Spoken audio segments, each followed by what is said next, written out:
Shut up and sit down. I am a radical libertarian. And we don't want the government to do a damn thing. The current state of politics is unsustainable, politically, economically. You deserve better. It is about supporting, platforming, and assisting the people who are out here actually doing the fight.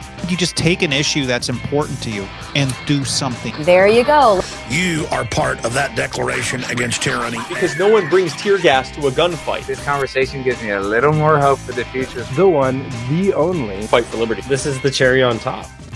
This is FSM.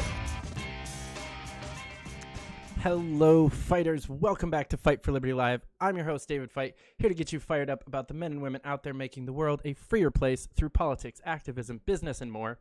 We are here live on the Free Speech Media Network, so go on and click all those links in the description. Follow the network on all the different social media platforms so that you can see all the good content, not just mine. We've also got 2 shows a week from Ben Weir, who's doing great, and bunch of great new content coming up, so go follow the network. Tonight I am joined by a great man who I love dearly and a good friend of the show, but first we got to give a quick word from our sponsors. First up, we have Blood of Tyrants, which just has a brand new energy tea out. If I can get this thing to switch over correctly. There we go. Energy tea, liquid freedom will have you refreshed and energized to go out and fight for liberty all day long. Or if you're looking for a nice night in while sipping on the blood and tears of your enemies while supporting the destruction of the tyrannical state, look no further than Blood of Tyrants Wine. Choose between a Merlot and a Pinot Grigio, or both, distributed by activists you know and love. BloodofTyrants.wine is the place to go. Use promo code FSM to get 10% off your first order over there, and help support the channel, the network, and again, cool people like Dan Berman that you love. So go check that out. Next up, we've got MyArkit. Save your digital legacy for generations. Don't just save your pictures where they are at risk of being censored, deleted, or lost. MyArkit gives you security and privacy at a great price while telling the whole story in your own voice and writing. Unlike a cloud backup to just dump all your random pictures, MyArkit has you upload one full memory at a time. A picture or short video post with text and or audio captions create a timeline that makes going back through your memories an easy and pleasant experience for you and your loved ones. Sign up for a 30-day trial today and see what the craze is all about. No payment info necessary. This is actually a real free trial. So go to myarkit.com, use promo code FSM, again, to get 10% off your first purchase. That's MyArkit.com, promo code FSM. You can sign up for a personal account to save your life forever, or if you have an important event coming up, you can create an event account. This will let attendees add photos and videos for you, and you and other admins can go back through later and curate a beautiful digital album for your upcoming wedding, convention, graduation, or shower. So go on over to myarkit.com to learn more, promo code FSM. And finally, our newest sponsor, that's not true. Actually, MyArkit's the newest one. Craft and Business Services. They are dedicated to helping you start, grow, and maintain your business to make it more profitable, scalable, and less stressful. They have a business-in-a-box solution that helps you go from an idea to a fully functioning company in one place at one transparent cost, as well as a bunch of a la carte services that you can get to help make your business more successful. So go on over to crafton.us. Same promo code FSM. If you buy anything online, just put in FSM just in case. You know, there's a chance. You know, you might be able to get us a couple of bucks. And if not, you don't lose anything, right? But without further ado, joining the fight tonight, third place vice presidential candidate in 2020, founder and chairman of You Are the Power, former shift manager at Mahamana Village Hatchery, my estranged father, just back from Barbados where he's planning to start a fresh, brand new hatchery, Mr. Spike Cohen. Welcome back to the show. That would be a great place for a hatchery. I am red, and I'm not actually red. I don't know how this has happened. Like, I'm looking at me on my own UBS and in the mirror here, and I look like a normal person, but here I'm red. And how great it is that I'm red on this Fight for Liberty on my very first podcast appearance of 2024. And how fitting, David and audience, and me and everyone else that it would be Fight for Liberty, which I don't know if everyone knows this, but that's a bit of a play on words. David's name, his last name is Fite, which is Fite. But Fight for Liberty, it's that he's also David Fite, who is for liberty, Fite, but it also implies, if you will, that we're fighting for liberty, Fight. Huh? So you're fighting. And now what's great about that is many people, it could go either way. Most people get it. They go, yeah, his name's David Fite, and we're fighting for liberty. That's fantastic. But it could go two different ways, too. You could have maybe some of David's friends that have never heard of the word fight, Fight, and they would go, not that his friends wouldn't know that, but they do know him. And so they watch the show and they go, yes, that makes sense.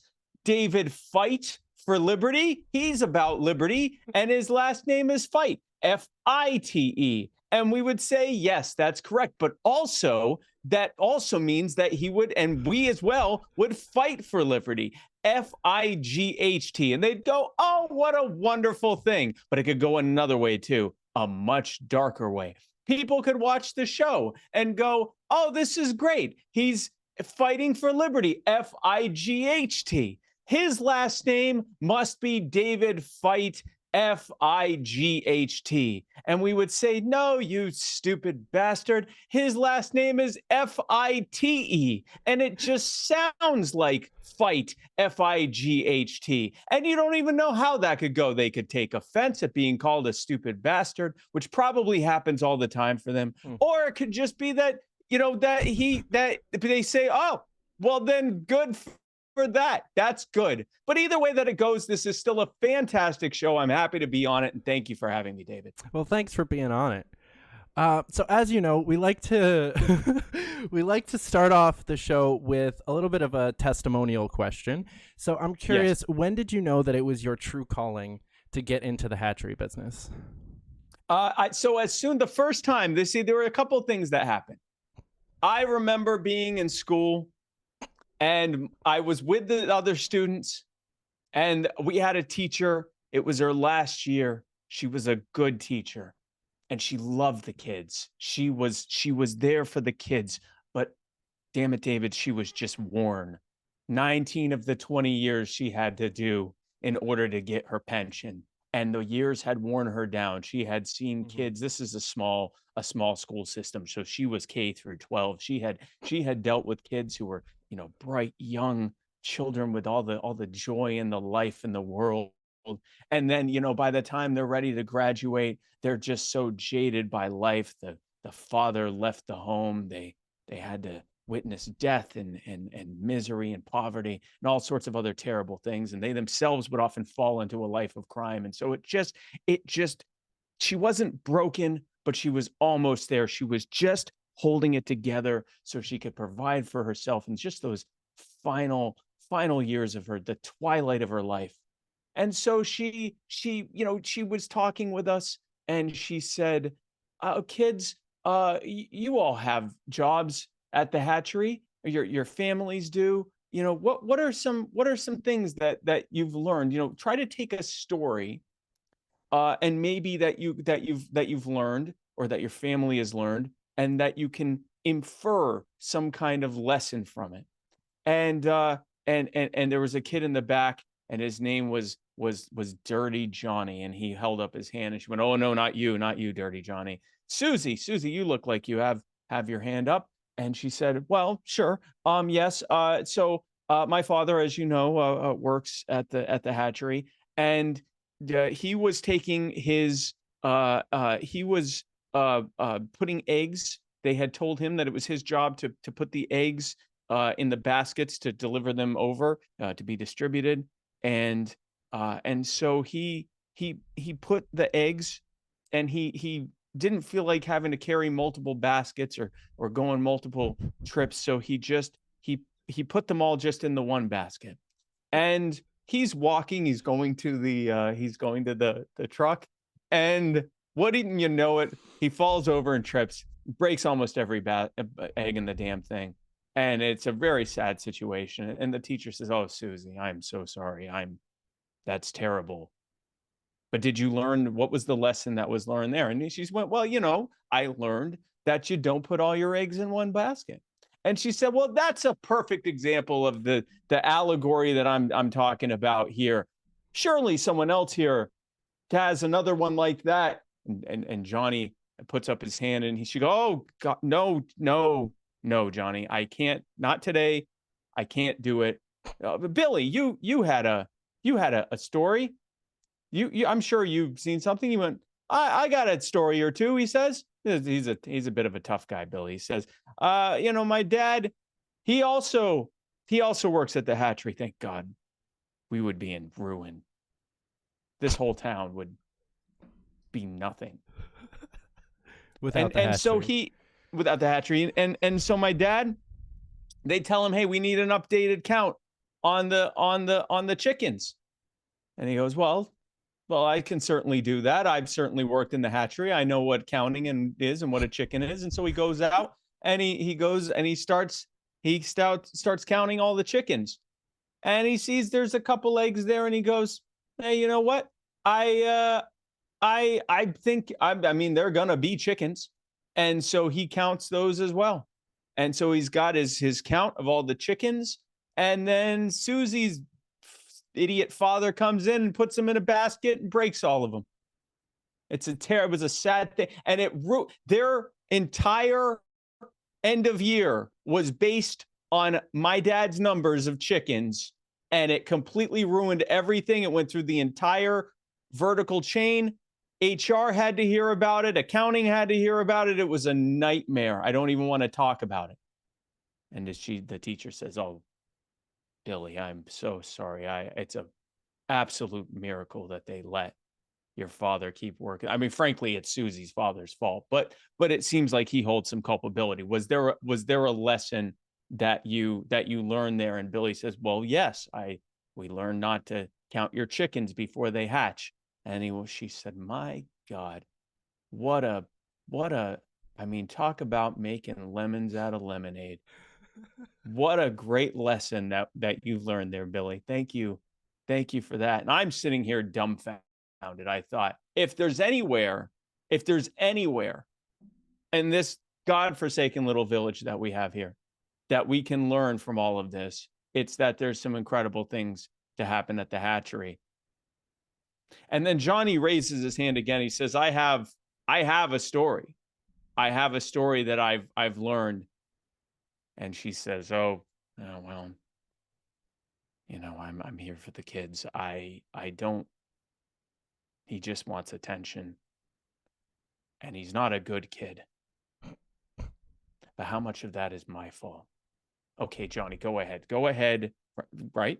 Go ahead and tell your story. And he said, well, I'll tell you, it's not about the hatchery. It's about my Uncle Freddie. Oh, God.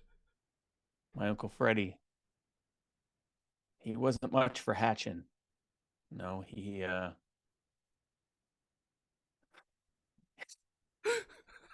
not much for hatching. Oh my God. He was more of a soldier. He had served in Nam, and he was in Da Nang, Vietnam. And he had a long night of drinking with the boys, and they never really liked him. They always didn't know what to do with him. They didn't know whether to fight him or leave him there, because he was a dangerous man and a persnickety person. He'd fight you tooth and nail, he would. And so they got him nice and good and liquored up, and then they left him there. And he woke up the next morning covered in his own vomit and a bunch of half-empty bottles of Hennessy and various other liquor all around him. Mostly Hennessy. Mostly. And he woke up and he didn't know what had happened. He just knew he had a thirst for blood. Not a thirst like how you and I would want to have water or a nice beverage like Blood of Tyrants. Right. One of your sponsors that you can go to Blood of Tyrants Wine and gets it. No, not like that. No, he wanted the actual blood of there we go. Is that a spot? There we go. Yep. Yeah. That's not that. No. There was no promo code for what he wanted. He wanted death, and he was gonna get it. So he wandered on. He drank every last bit of the liquor that was there, and he wandered.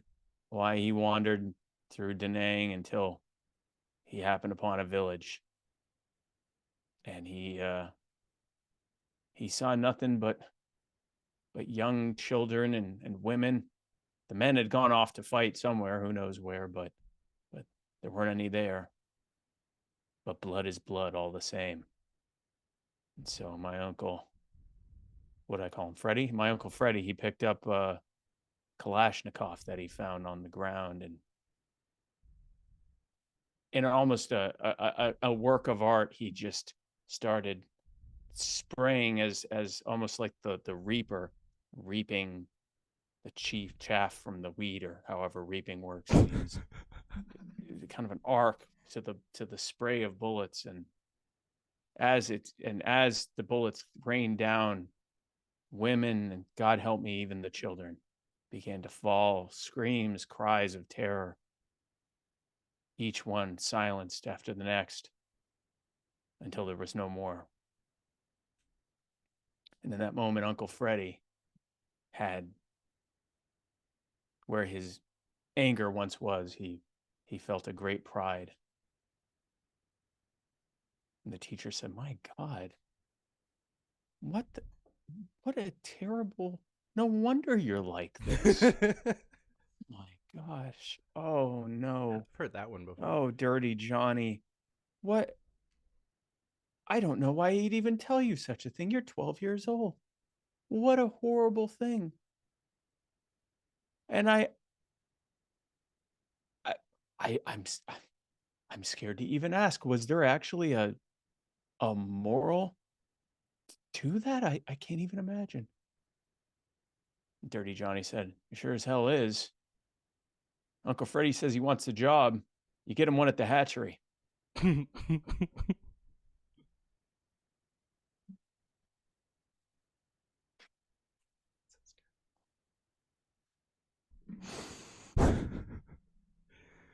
So that's how you knew that this was your calling. That's how I knew. Yes, that's how I hearing knew. about women and children That getting was- mowed down. You were like, yeah, that's Honestly, the first two things with the counting, the chickens, and all of that, really drove it home. But if there Okay. was any doubt at all, it was the thing about the killing. yeah. That makes sense. That would spark some hunger in me to make something out of my life as well. Yes, a good hunger. Jesus Christ. This is brought to you by MyArkit. And if you go right now, you get a free 30-day trial, folks. Now, listen, if you want to pull the thing up, there's not a single one of you that is listening or watching this that doesn't have photos and videos that you want to make sure are saved in perpetuity, long after you're gone. Your kids, your grandkids, their grandkids, and so forth. You want to be able to see them. But big tech, oh boy, they don't care about that. They just want those buckaroos, as they call them, those buckaroos. And so if your images get in the way of them being able to maximize their profits, then I can tell you they're not going to keep them. And if there's something on there that might be a little naughty or untoward, or something that could be canceled by these snowflakes 10, 15, maybe even 100 years from now, by golly, they're going to memory hole it faster than you could shake a stick at the previous thing. So what you can do with MyArkit, though, they protect it. You pull it right out of the memory hole and put it in your own hole with MyArkit. It's a 30-day free trial. You just go to MyArkit and then use .com. Use promo code FSM. There you go. Which, as we know, stands for Fight for Liberty. Free speech media. Oh, yeah, free speech media. Yes. Thank you. All right. Well, so speaking of things that you have been inspired to do, let's switch to You Are the Power. You got the nice, Okay. the nice shirt. We can actually have a real interview now.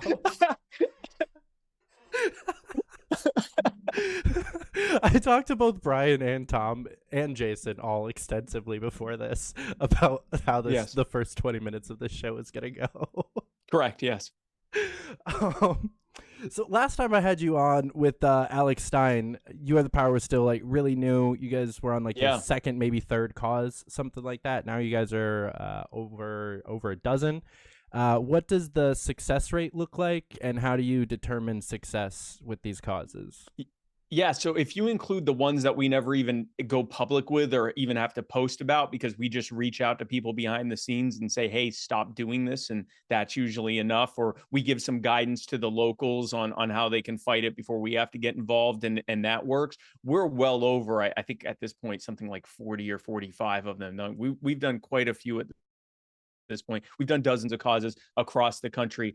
Success rate, I used to say it was over 70%, but at this point, I think we're somewhere around 85, 90%. And that's if you count success as the local government just completely backing off of, or at least partially backing off of whatever it was that we attacked them on for that they shouldn't have been doing in the first place.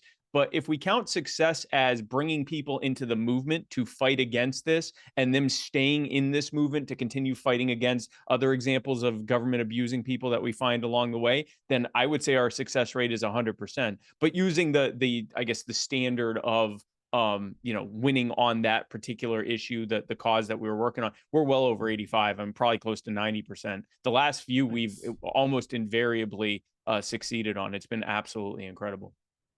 Fuck yeah. I've been absolutely just like stoked to get to be a part of and watch some of the stuff that's going on.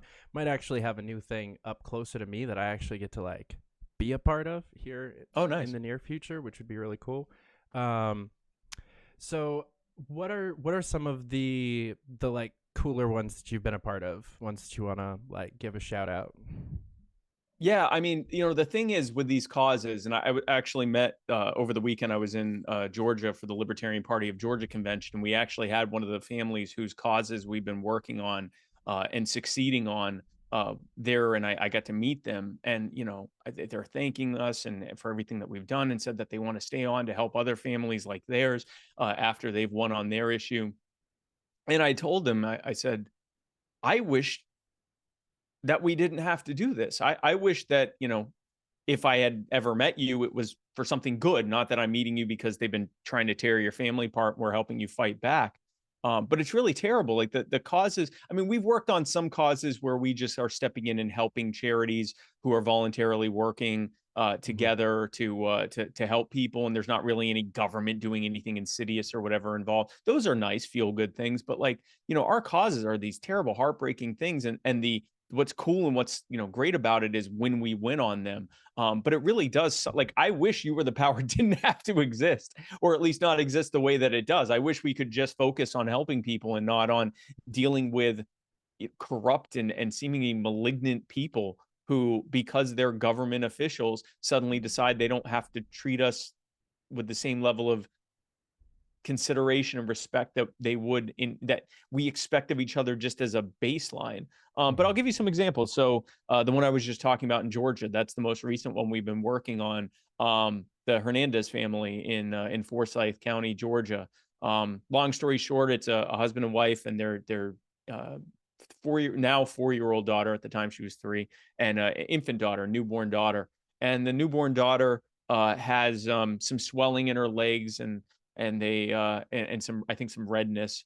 And so they took her to the pediatrician, who said, I think you should take her to the ER. So they took her to the ER. The ER did some testing, and the first thing that came back was the X-ray results, which are, they get them right then. And they're waiting for all the blood work and everything. But the X-ray shows fractures in her legs, and I believe in her arms as well, some of which are new and some of which are healing. And the child abuse physician, based on this, says this might be abuse. It's probably abuse. I'm going to go ahead and call DFACS, which is Department of Family and Children's Services. DFACS comes, takes the newborn child from them, Now, keep in mind, these are parents that have done nothing wrong. They literally took their child to the ER. They're being told out of nowhere, we're seizing your child. There's nothing you can do about it. They follow up, check the home, see that everything's fine, decide still to charge the mother with abuse, and to seize the older daughter, Aria. She was 3 at the time. So it turns out when the blood work and everything else comes back, it turns out Emma, the infant child, has a chronic medical condition. She has either neonatal rickets, which is something that clears up as they get older, or she might have what Thomas Queter has, osteogenesis imperfecta, which means it's a lifelong thing, which requires some seriously intensive treatment. And the judge hears that and decides to ignore it and instead listen to the child abuse physician who shows up with no paperwork, has no idea how these chronic conditions work, and says, yeah, I'm pretty sure it's abuse, because in most of these cases, statistically, they are abuse. And when the parent's attorney, one of the parent's attorneys, says, what's the source of that statistic? He goes, you can look it up on the internet.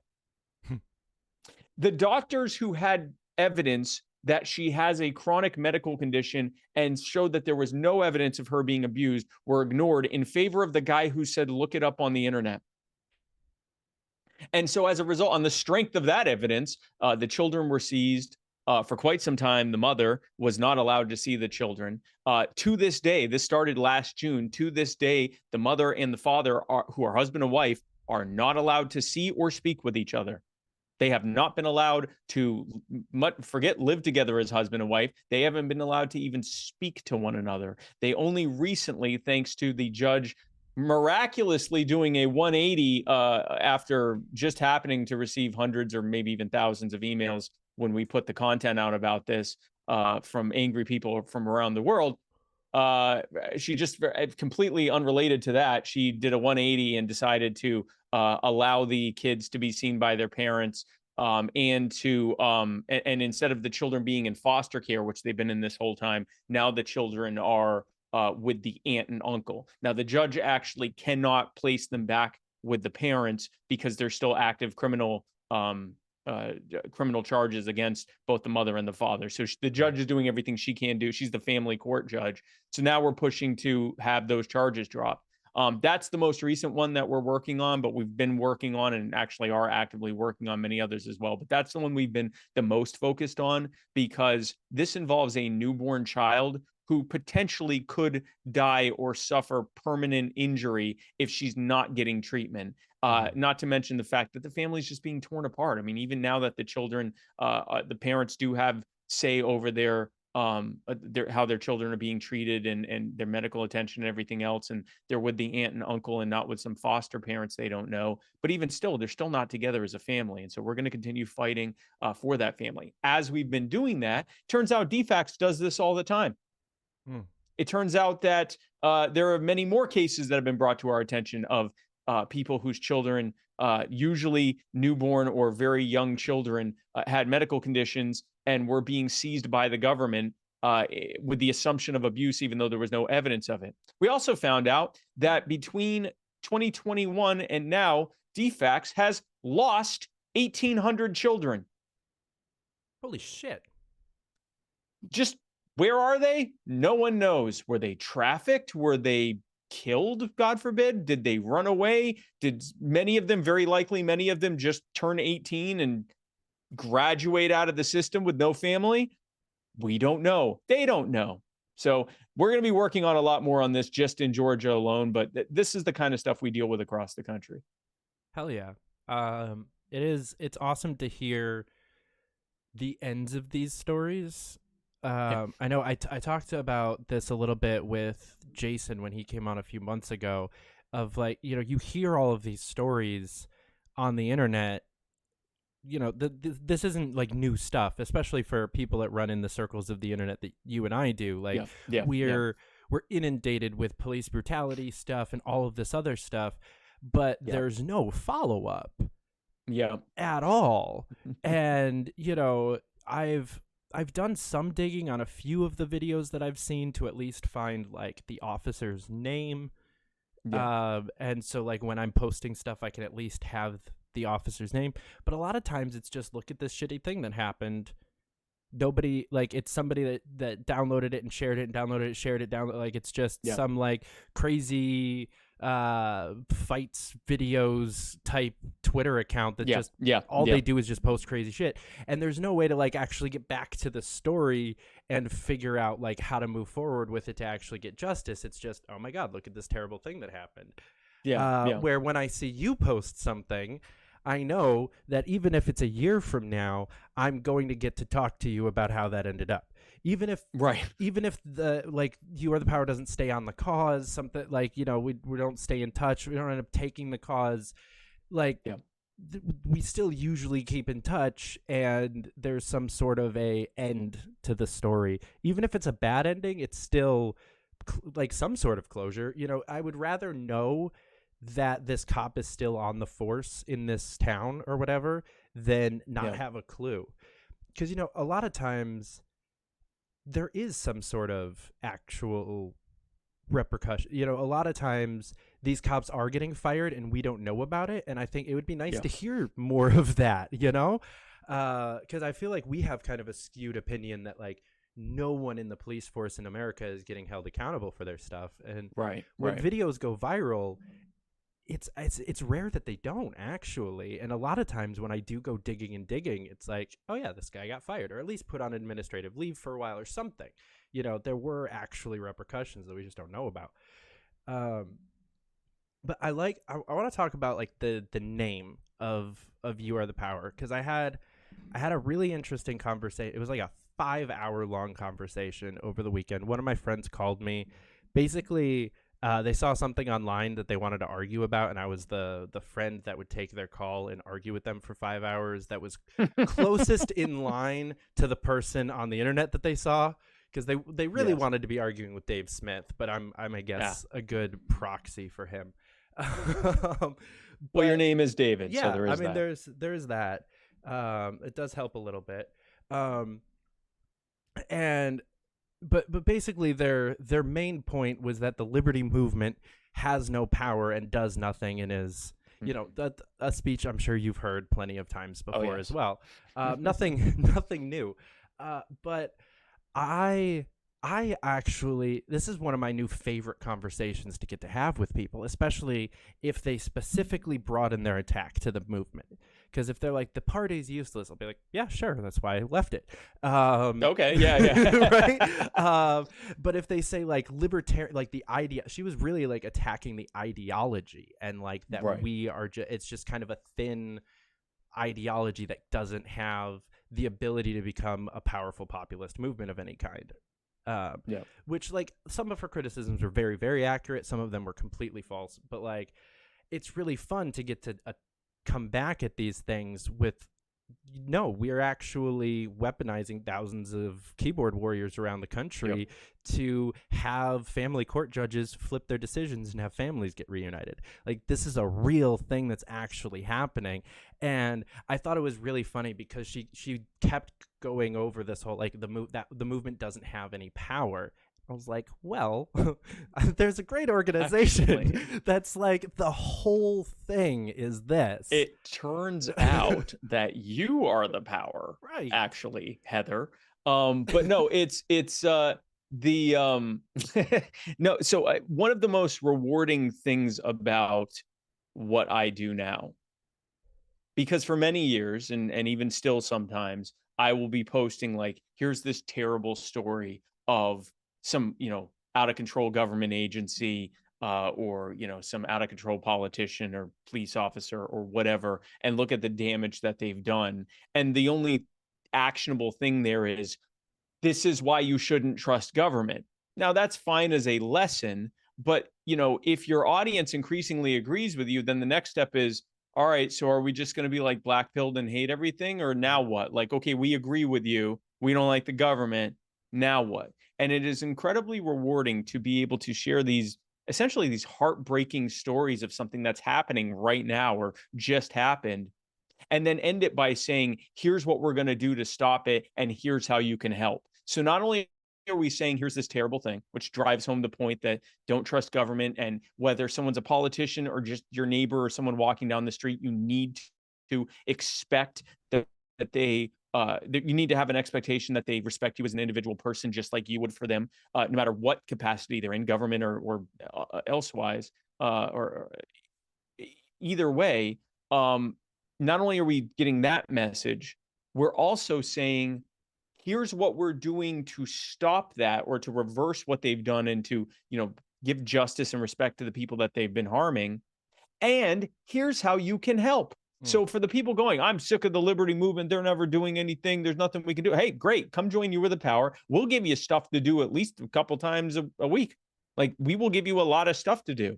And it's largely stuff you can do from the comfort of your couch. You don't even have to get up. I mean, if we're having an event nearby you, you're welcome to come and join us, but you don't have to. Like, we're now with the Hernandez cause that we were just talking about with the family in Georgia, we're now creating pages for each of our causes moving forward so that we can say, hey, here's the basics of what's going on. Here's the page you can go to, which gives, updated information, up to the minute information on what's going on with that cause. A list of people that you can contact, tell them to back off.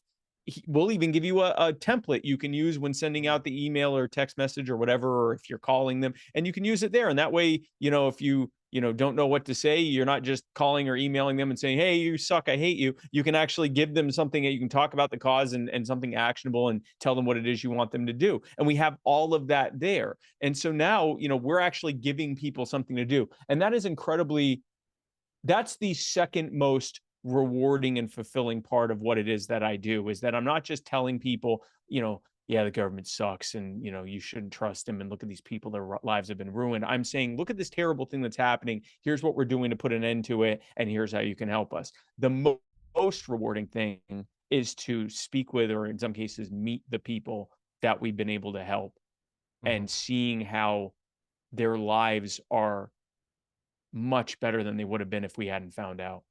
And it's really just, we were the ones that found out about it and did something about it. The lady in Indiana who was facing having her home stolen because her property stolen because her home burnt down, and the insurance company gave her a trailer. Wild.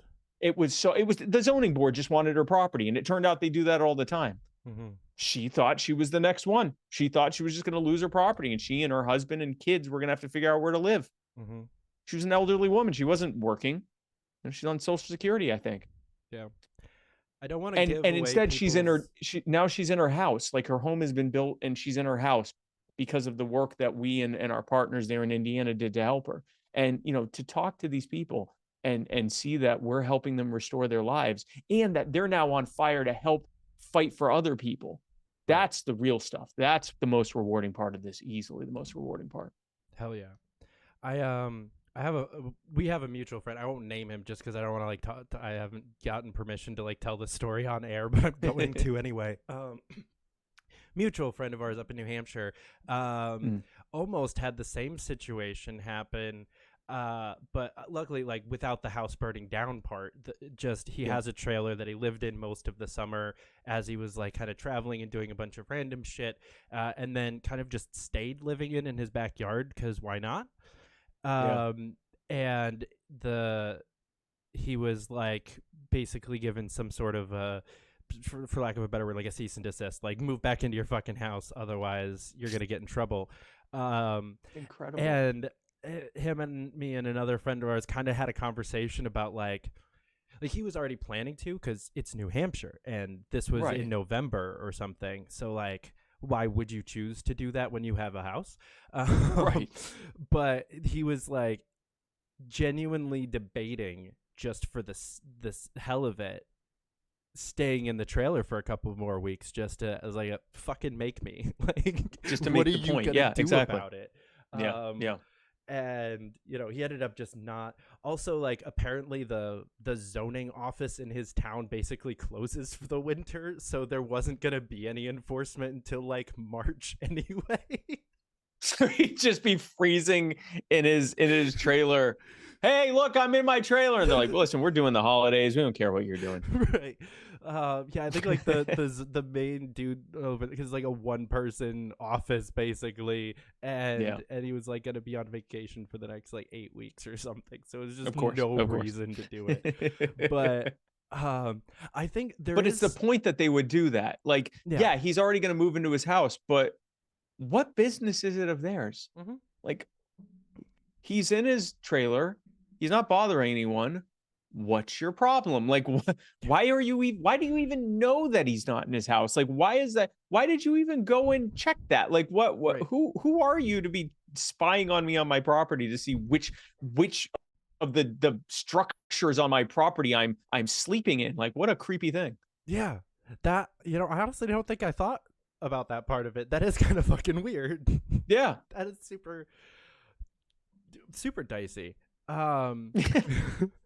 But yeah, I don't know, I really love the kind of like how you kind of describe it. It's like I'll coin a new term, a pink pill. It's like a red and a white pill simultaneously getting involved with You Are the Power, because we're also out there waking people up, like you said. I know I hate myself already for saying let's all of not this. call it a pink pill, because then people are like, oh, they're with the thing. Yeah. So whatever, like, that's what you do. That's what you do. But that's not, I don't want to All right, fine. like We're just put that we're forward. just as what mixing. we do. We're Listen, mixing just because you like drugs. you have a very reddish aesthetic here, I see, with like the names, and you've made me red, and I get it. You like the pink of things, and that's fine. This is your show. This is your show. But no, we're not. We're power pilling people. Power pilling. There we go. There we go. But the part, like you say, we're out here telling people like the government sucks. So I get to use the cases or causes that we're involved in often with arguments with like super statist people, or like even minarchists who are like, but is the government actually really evil? It's like, yes. Here's a real life example of how just bureaucracy of mostly good actors are doing this terrible thing. Like, it's always going to be terrible. But also, if you're in an argument with somebody who's like super black-pilled anarchist who's just like, there's no point. It's like, no, there is a point. We've changed dozens of lives just in the last year. And imagine how many more we're going to change in 2024. And imagine how many more we can if you help. So, like, come on, let's go. And it's just such an empowering message that comes so quickly after the everything's terrible, hate everything, but we do have a solution. Here you go. And it's just something that, like, doesn't come with any electoral political movement. No party can promise you change by the end of the month. Like, somebody's life is better at the end of the month that wasn't today. Almost, maybe that's a little bit of pushing it, but you know what I mean? It's so much more real and tangible getting to do this than any sort of like, we're going to elect Bernie Sanders or anything, like. Well, and also, a big part of why a lot of, the so-called normies or statists or whatever, why they don't believe us, they don't want to. If we tell them just government's bad, here are examples of that, a lot of people aren't ready for that. Like, a lot of people would rather have the normalcy bias and the delusion that everything's okay as long as they don't feel like it's personally affecting them. And it's easy for us to make fun of them for that. But the reality is, like, a lot of people are just trying to make it through life. And then if you tell them, the whole system is a farce, and, our whole monetary system is built on theft, and they're robbing you every second of every day. And, they can't wait to send your children and grandchildren off to fight and die in bankers' wars and what, it gets overwhelming. And then if you get really granular and say, and even in your own backyard, your local officials are robbing people blind, often convincing themselves that they're doing the right thing because they've just been doing it for so long. Like, it's a bit much for a lot of people. They're just like, I don't want to believe this. And so the reaction is just to kind of turn it off. But if instead you say, here is this really terrible thing that's happening, and it's either in your backyard or it's in a backyard that's just like yours here in America, and here's what we're going to do to stop it, and here's how you can help us. And it's not even a big ask. Like, we're not saying you have to give us thousands of dollars or you have to be on the phone for several hours or anything. Here's a handful of people we need you to email and or call, and here's what we'd like you to ask them. And if you agree with us, you can do this. And if you'd like to join us in doing more like this, here's our link to become a member, and you can become a free member. If you're able to give some to help push this movement forward, then we'd certainly welcome it. But if nothing else, you can just join and be a part of it. That's an empowering thing. Yes, it comes with that, like, very crushing and indisputable reality that, yeah, things are bad. And they're only going to get worse if we don't do something about it. But without skipping or with just a small comma, we then say, and here's what you can do to join us with it. And I think that's a needle that hasn't been threaded very well in the liberty movement. Broadly speaking, there certainly are those who have been doing it or trying to do it. We often are either just telling people that things are bad, or we're saying things are bad, and that we have this like almost hopeless quest, like, the system is robbing you blind. But we're going to get a libertarian elected to the White House this year, and they're going to end the Fed. Well, first of all, the likelihood of a libertarian getting elected this year is the same it's been for the last 50 years. And second of all, a president can't just unilaterally end the Fed. So we are either saying there's nothing we can do about it, or we're setting such a ridiculous goal for now, like from now to that step one is that we might as well be saying that there's no hope. Yeah. Right. So it's much better to say, hey, look, I'm not going to try to tell you that a libertarian can get elected to the White House. It could happen. I'll tell you what, the Javier Milei thing was surprising as hell to me. So, my horizon of what's possible has certainly widened a lot in the last few months. But the reality is I can instead, or at the same time, I can give you literally dozens of families and households and communities that are suffering right now. And with your help, we can end that suffering that they're having. We can bring more people into the movement to join us to do even more. And we can show people that we can actually fight back against this, and that we don't have to live this way, and that we can demand that public officials, government officials, enforcers, bureaucrats, and everyone else can be forced to respect us the same way we'd expect of them if they weren't government officials. Mm-hmm.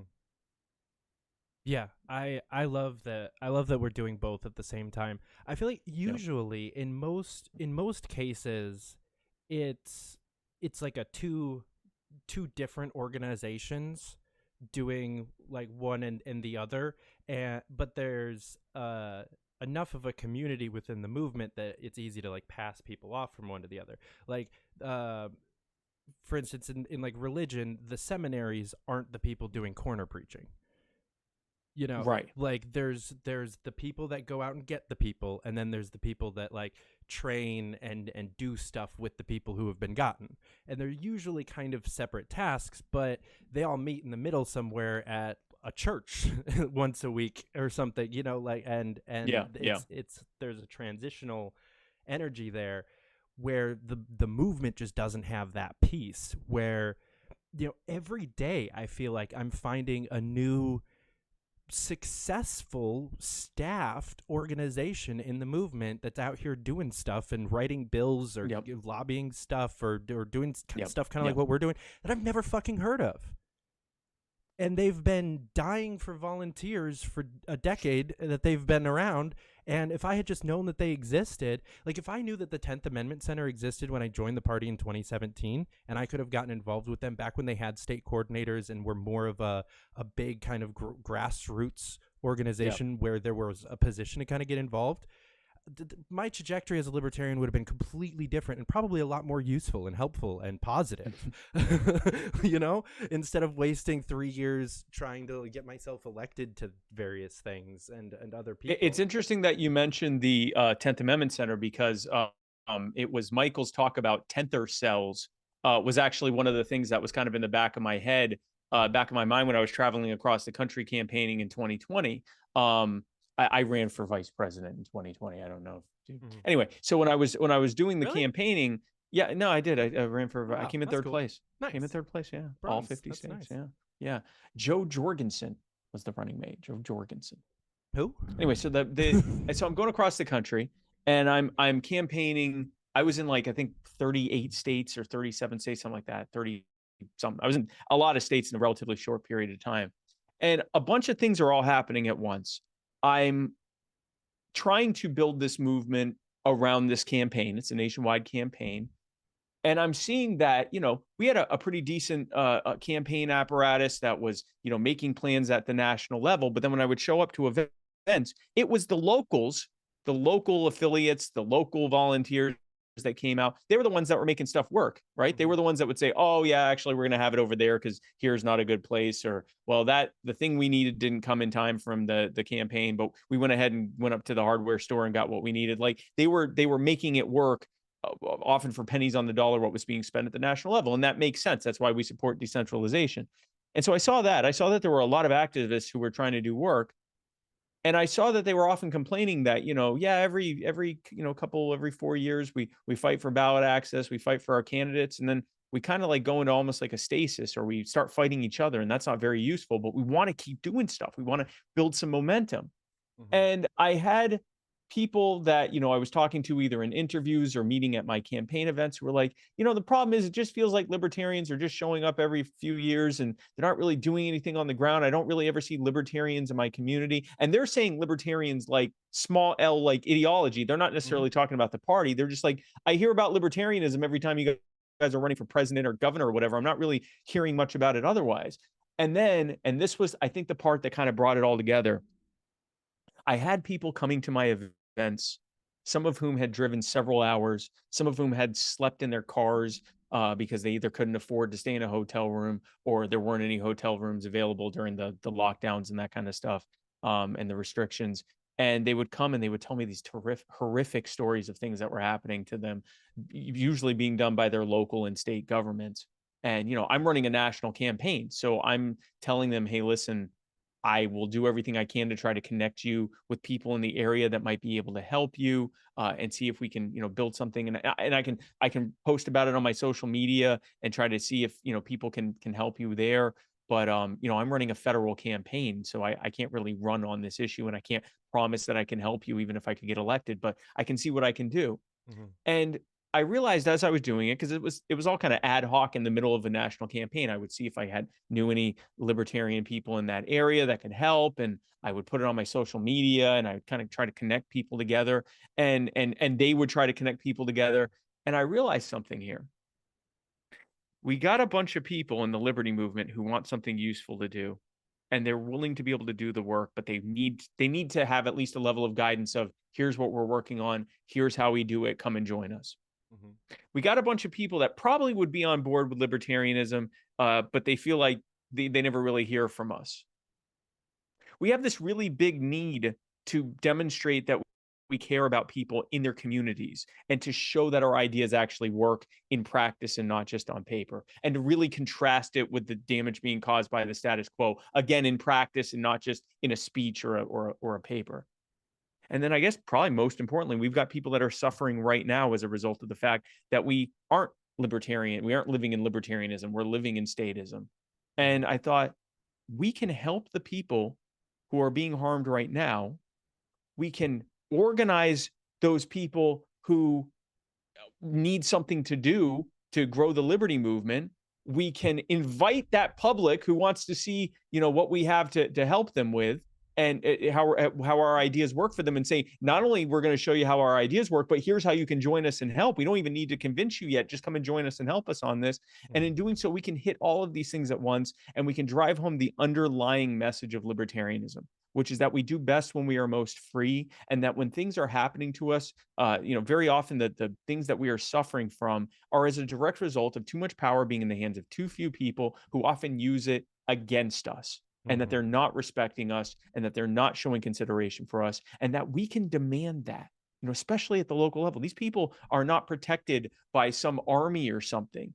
Yeah. You can blow up their email and they'll go, oh, wow, maybe I shouldn't do that. Like, this is an eminently fixable thing. And so, putting all those pieces together, that's ultimately how You Are the Power started. And we've just continued to grow and expand and become more successful over time. Hell yeah. Yeah, I think that's honestly kind of the part of the issue that I tried to solve when I started this show, was kind of doing both the red and the white pill at the same time of, I'll have on like an Adam Kokesh or somebody that'll just be like, it's all we're all gonna end. But then I have Michael Bolden on 2 weeks later to be like, here's how we're solving problems, or you know, and trying to kind of balance that. Honestly, more white pills than anything else, of just like, these are people who are doing cool shit. Here's how you can get involved. But I think like, You Are the Power, in my opinion, is like, I love it. I don't know.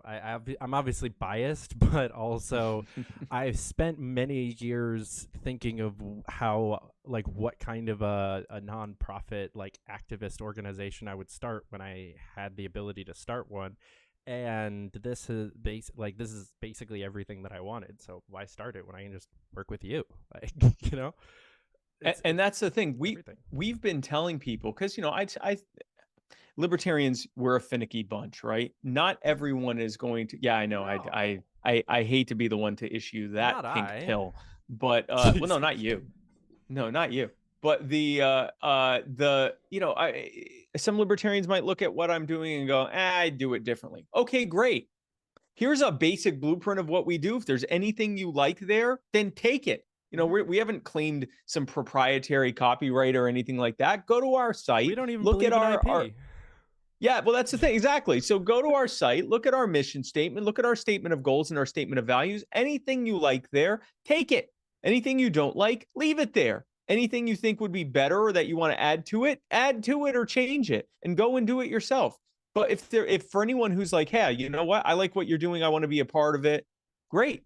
Come and join it. And if you say, hey, look, you know, I like how you do it this way, but I was thinking maybe I could do it that way. As long as it comports with our goals and our values, go at it. Like, you know, we try to be as we're growing, we're able to be more and more bottom up instead of top down. From the beginning, we kind of had to be top down because we were kind of building that momentum and providing best practices and things like that. As we continue to expand, it's becoming less and less top down and more bottom up. And, you know, I expect that, you know, especially now that we're building out our state organizers and so forth, they're each going to do things a little bit differently in their state or in their region or in their metro area or whatever. And that's fine. We don't expect everyone to do everything the exact same way, as long as it comports with our mission, which is to spread and act upon the principle of human respect.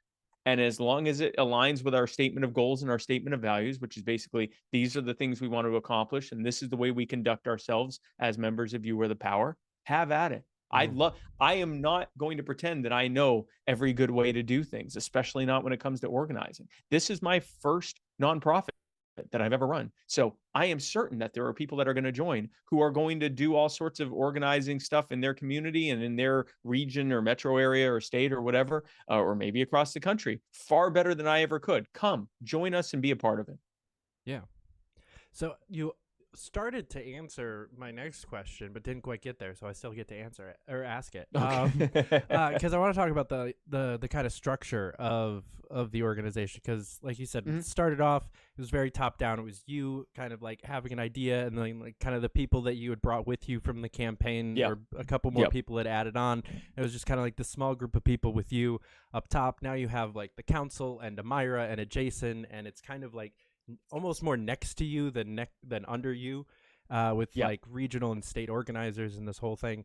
So how did you guys build that out? How did you figure out what roles you wanted to create and then find the people to fill them? Yeah, so we have, from the beginning, I wanted to be very fluid with how we built this out, because we're doing something that hasn't quite been done before. And I have experience in the for-profit world, the startup and entrepreneurial world, and a lot of that has been very helpful, but a lot of it hasn't really, you know, crossed over into how to do a nonprofit. Like it is a different beast. In some ways, I am kind of a glorified spokesperson / professional beggar. And it's not, you know, like it's a new thing that we're all kind of learning together. So for that reason, I had ideas of how I wanted this to work, and I still have ideas of things that I'm adding, kind of moving forward as it grows to the point where we can include different things that I wanted to try to include. But from the beginning, I was like, I have a basic framework of how I want this to look, and it is very, very fluid and subject to change, because I am about I'm the kind of guy I want to build a bit of a framework, and as soon as I find something that either isn't working or could work better, I will change it immediately. Like if it's not working a certain way, or if it's going to work better another way, then let's go ahead and do it that way. And so, what we now have, we have kind of a core, I guess, national team of people. So we have me, the head of it. We have Myra, who's the executive director. We have Bob, who's the treasurer. We have Jason, who's the volunteer director. We have Jenny, who's sort of our, she does a lot of our video and graphics. We have Brian, who's sort of the jack of all trades and on a variety of things. We have Sierra, who does a lot of the social media and kind of flex work to help with the different directors. And then at the volunteer level, we have the regional organizers. We're now beginning to build out state organizers. We wanted to have a regional organizer in every region to start so that we had the whole country covered. But I wasn't going to try to make 50 state organizers if that state wasn't ready yet. And so we now have, I think, 6 or 7 state organizers. So we're letting that build out more organically, and then we're allowing them to have a lot of autonomy at the state level to build out the organization from there however they want to. Do they want to do it by county? Do they want to do it by metro area? Do they want to just have a handful of people who work at large for that state? However they want to do it, however they want to do it. We're giving them the list of members. We got close to 3,000 members now, or right around 3,000 members now. We give them the list of members in their state. We give the regional organizers the list of members in their region. Have at it. Build this out the way that you want to build it out. We are here to help signal boost you with social media. We are here to help provide best practices through our training and just through our guidance on how things have worked best, especially on social media and just activism in general. We're going to bring in people who are experts in their field to help with training. We've been doing that for well over a year now. We will provide whatever resources and assistance at the top that we can. With the idea that you're doing the bulk of the work more locally and regionally, and we want you to kind of decide how that works. And as this expands, that's more and more becoming the model of how it's working. It's being directed more and more at that local or state level with our guidance and best practices and assistance at the top, which is what I was hoping that it would be. Yeah, I think it's probably one of the areas that does kind of cross over from business is you can't create too many positions at one time. You can't expand faster than you actually can. You need to know what that sweet spot is. And it's harder with a group like this because most of those are volunteers. So you can't hire, fire, like there's no pay involved, like it's a completely different atmosphere. It's one of the reasons I got out of politics and back into business, because I just can't with people I'm not paying and can't fire. But you to try to like do 50 state organizers last year would have been insane, and you would have ended up with people who were kind of half-assed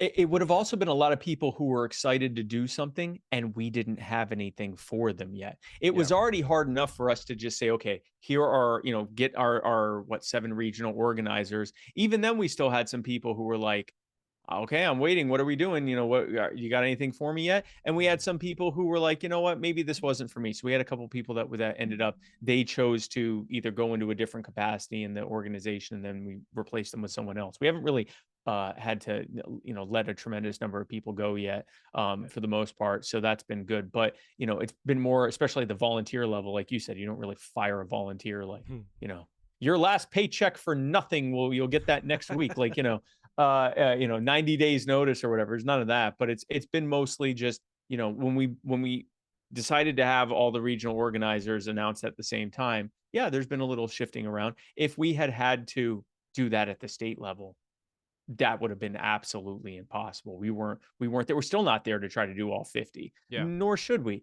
As it's necessary, those things those people in those areas will come up and say, hey, can I do more here? And we'll say, if you want to direct it, here's what you can do. Or we've had some people rise up and go, hey, are you looking to have a state level director? And we're like, yeah, absolutely.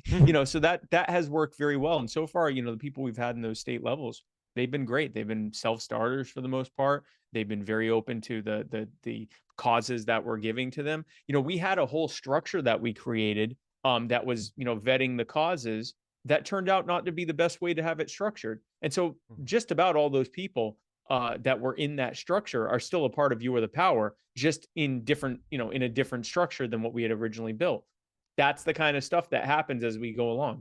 Those are like right now, for example, we don't have an advisory board. I suspect that we will have an advisory board in the future. Right now, we don't. If I tried to build an advisory board just to have one, I don't think it would serve as well as if we allow that to grow organically. So that's really how we've tried to do this. We don't have some deadline of like, we need to meet X number of ROI metrics or whatever by this time. We do have some, I should say, we do have some guidelines on some metrics we want to meet, but none of them are around we need X number of volunteers or employees or anything like that. Yeah. It's all about the end result, not about the which I think it's something that, especially in business and usually in politics and even like nonprofit world, there's the misnomer of like just dollars spent equals things done. I was reading an article earlier today about like there was a record disparity between like green energy and fossil fuel expenditure in 2023. Yeah. It was like 70% or for fossil fuel versus like 100, whatever. They're outpacing spending on green energy versus fossil fuels. And I'm like, right. Cool. How much has the fossil fuel number actually gone down? Are you just spending exorbitant amounts of money on green energy? And how much has that produced? Because it's one thing to say, yeah, we spent X number of money on windmills and solar panels and so forth. Okay, how much has that produced? And the problem is, especially in the nonprofit world, being able to say we spent X amount of money. If you don't find a better way to share the metrics of your success, that's the easiest way to do it. Mm-hmm. But I don't like that metric because what that tells me is like, yeah, I spent a bunch of money. And then what? So we've developed and are continuing to develop how we tell the story, both to the public at large and to some of our larger stakeholders, donors, and to our smaller donors and members as well. And I think that the best two that we've shown have been the hard metrics, like number of causes we've worked on and the number of people that have joined and been a part of it, the number of success stories we've had and things like that. But then there's a new one we're building out of like, well, how many people have we gotten to adopt the principle of human respect, that principle that we all need to be respecting each other as individual human beings, and that's how we are able to maximize our harmoniousness and our prosperity and our happiness. And so, we're coming up with ways to have people demonstrate or sign something saying that they believe in this principle, even requesting testimonials from them. And so this is something that's it's a little bit less tangible than, X number of members, X number of causes worked on, but it still tells a greater story that we're actually impacting people, not just in their activism and the number of things they've done for us, the number of emails they've written or calls they've made or whatever, but like impacted them in terms of how they think about things. And that's the number one thing. We're trying to build out a culture of liberty or expand the culture of liberty. And the best way to do that is to affect people and how they think about things. And so that's the story we're telling. I do not want to be one of these nonprofits that says, thanks to your help, we've spent X number of money on this. Right. I mean, that is somewhat of a useful metric, but in and of itself, it means absolutely nothing. It's what the government does. The government says we've X spent number is a good metric, but we've spent X number, I feel like, is less. Like more people buying into it and seeing that number go that up is a good metric like too. Yes, a really good, good way to like say we're growing, and because like people vote with their dollars whether they think about it like that or not, and like it is the more it is legitimate of an organization you are, the more funding you're going to get. Of course. Now it is a useful metric in and of itself. If you literally can just show we raised X amount of money, but there's nothing else you could show for it, then you've basically said I'm really good at sales. Lied. Yeah. Not even we lied. We thought this would go better than it did, and so did a bunch of other people. yay, like, but that long term, we have to have those other metrics. But you're right. I mean, number of donors, amount of donations that have been raised, all of those have been expanding for us, and they do tell part of the story. But we want to make sure people understand we're not just raising money and spending money. Yeah. We are helping people. We are bringing people into the movement. We are demonstrating to them the underlying statement or principle behind why we're libertarians. Yeah. And we're getting them to not just join us in thought, but in practice as well. Yeah, I loved what you were talking about with like the culture of liberty. I didn't have a question about this, but this was another like big part of the pre-talked about like 5-hour phone argument. Is I was saying that the more like forget the like political platform planks or anything like that about libertarianism. Right. Like the core philosophy of actually believing to your core of do no harm, and if your friend asks for help, you help them, and like just these core principles of anarchism and libertarianism. I posited the opinion that the more people that think that way, the less people die when society collapses. That's a cheery way to put it. But yeah, no, I'm going to put it in a way that doesn't say society's going to collapse, but in a similar way. The more people think like us, the better things are. Now, I want to get very, very basic with this.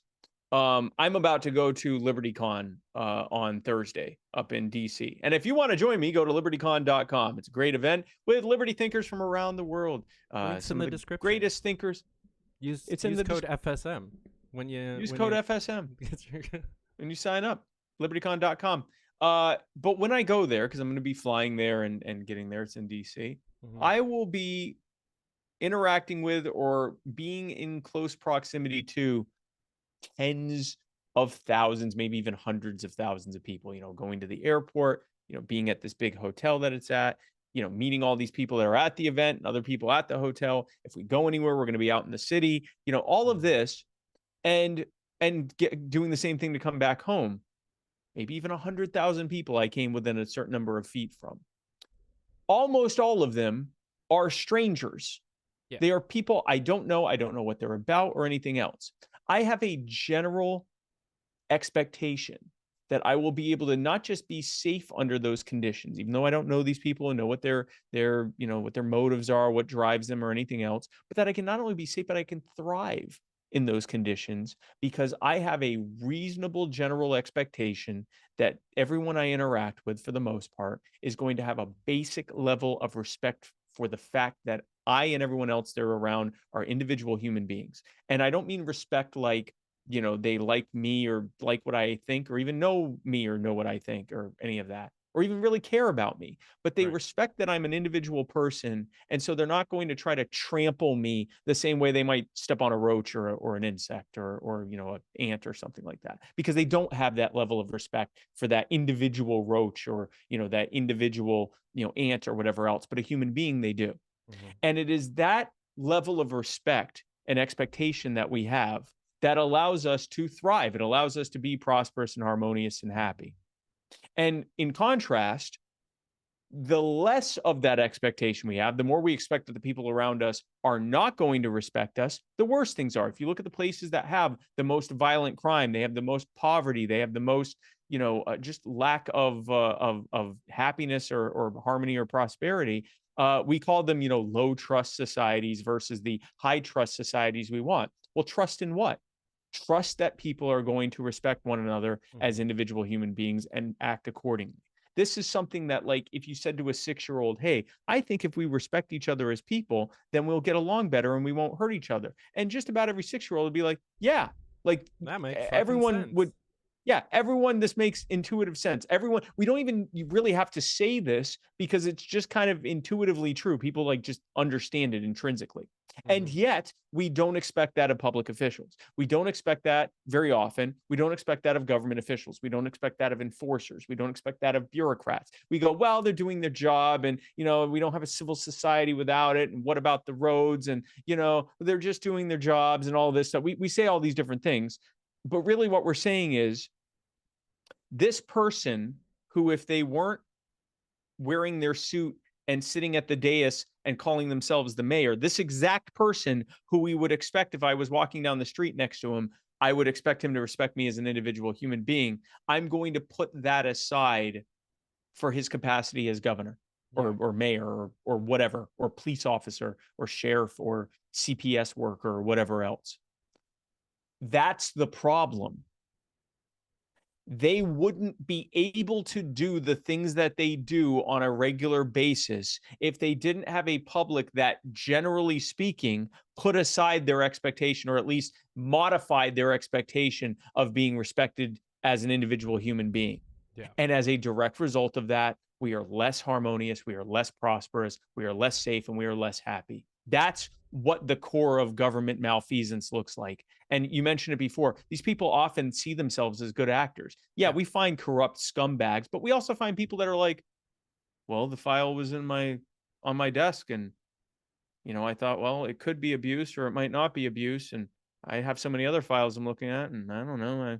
I'll just assume it's abuse, because if it wasn't abuse, that could fall on me. And if I do say it's abuse, I get some federal funding for my office. So yeah, I'll just say it's abuse and I'll pass it on to the next one. They didn't sit there and go, oh, I'm going to destroy this family. They're like, you know what, whatever. And they're probably yawning while they're making the choice and drinking coffee to stay awake and, you know, thinking about what they're going to have for lunch. The banality of evil. But all of that cannot happen if that worker or that politician or that enforcer is expected to treat the people in that file the same way they'd treat their sister or cousin or uncle or loved one. Right. Fuck yeah. Yeah, I don't mean to be a downer when I say what I said, but I mean I do think that the collapse of the U.S. empire is imminent. Whether or not it's the empire, yeah, no, that's happening soon, or we've got 50, 60 years. I think there's a possibility for us to do like an Egypt and never actually collapse and just kind of like, well, we fucked up. We're just gonna kind of fall back into our own and be cool. I think that's possible, but I unlikely, and then something else is going to make shit hit the fan. But what I love about basically how I make decisions in life now is it going to help people in the short term, like tomorrow, and is it going to help people if society collapses? And like, if I can check both of those boxes at the same time, that's what I'll do. And so like fighting for small businesses and helping people like shop local and be more of a community in that way is a two-pronged approach, right? Like that's something that helps today and makes it better if society collapses. Stuff like You Are the Power, like these kinds of things, it's doing both.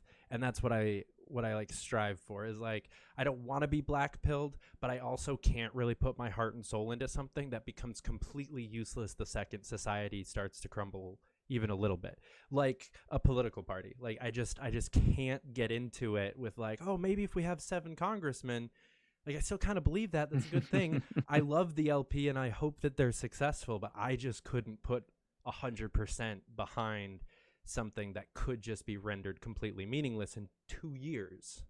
You know. Well, also, as Susie's father learned, never put all your eggs in one basket. So there is that too.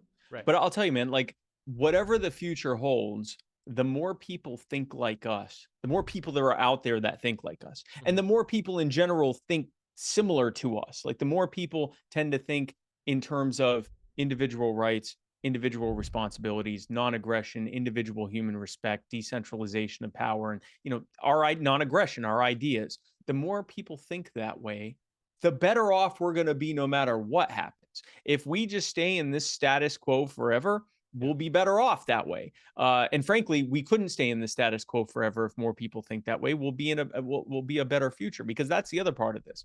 Not only will we be better off no matter what happens, but if we're successful enough, we can actually modify and chart what we do end up looking like.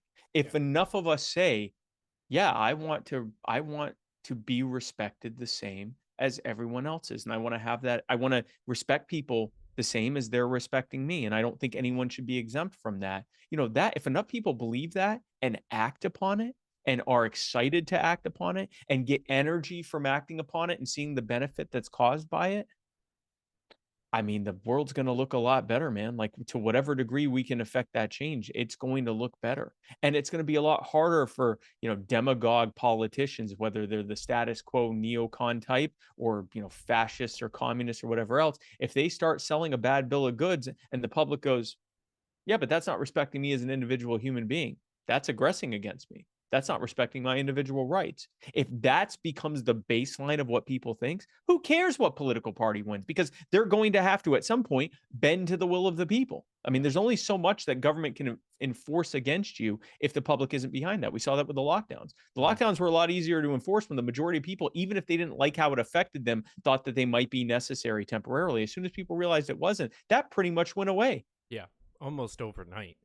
Almost overnight. As soon as the left flipped to it was like, as soon as the center flipped, as soon as your aunt flipped, like as soon as your normie relatives and loved ones were like, I don't think this is very, like, why I'm about to lose things because I can't work, or why can we all go to Walmart but not the tanning bed? Like, why? This makes no sense. As soon as that happened, it was like, oh, okay, well, we bent the curve. Good job, everyone. Like that happened because government power is illusory. There is no such thing. There are human beings who have to try to get enough of a consensus from other human beings and use a little bit of a stick approach to try to nudge them along. But the second that much larger group of people, the people, say no, if even a small fraction of them, 3-5%, maybe even less, say no, they can't make them.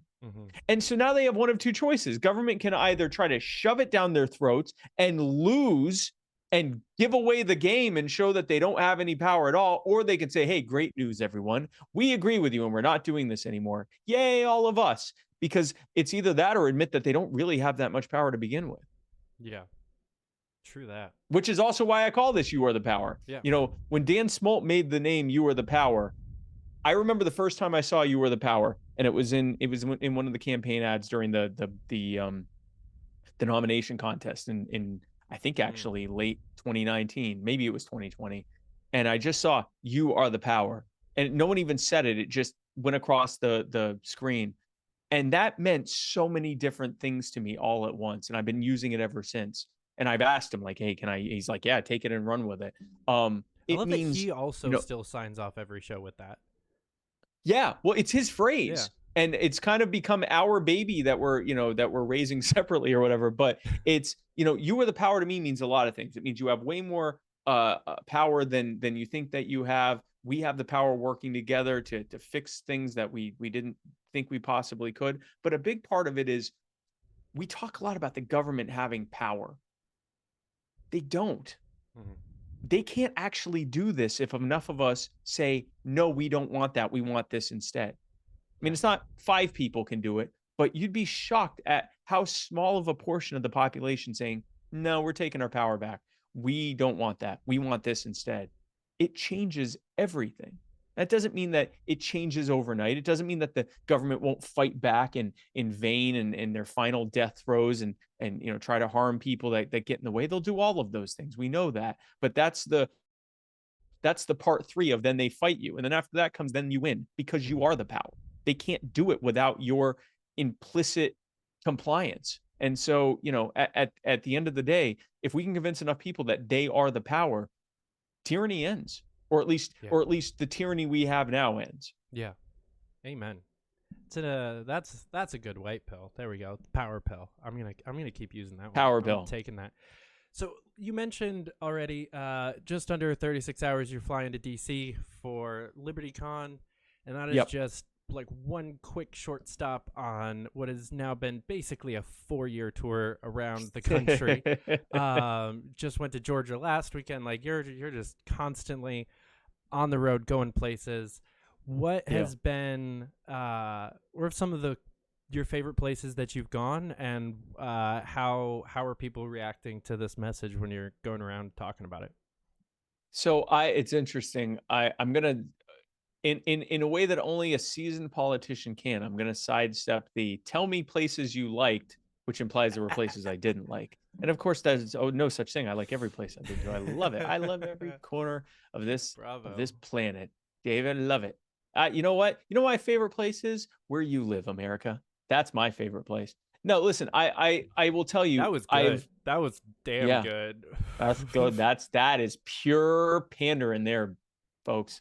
And but it's true. You know, the thing is about my pandering is that you know that it's true because I mean it, but only for you.